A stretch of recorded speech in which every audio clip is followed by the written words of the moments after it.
I don't know how to explain it. No sé cómo explicarlo. This is a four-word phrase. No sé, meaning I don't know, and it's from the verb saber, which means to know. Cómo, meaning how.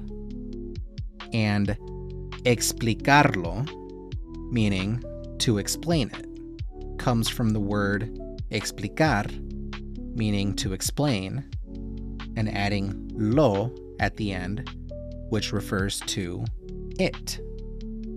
Put it all together, and you get no sé cómo explicarlo. I don't know how to explain it. Let's hear an example. ¿Puedes decirme qué pasó exactamente? Uf, no sé cómo explicarlo. Pues, inténtalo con un ejemplo. Bueno, imagina que...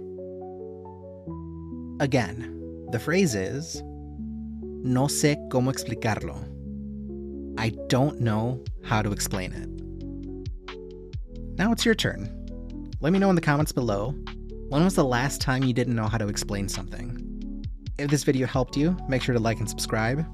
And as always, we'll see you guys in the next one. Adios.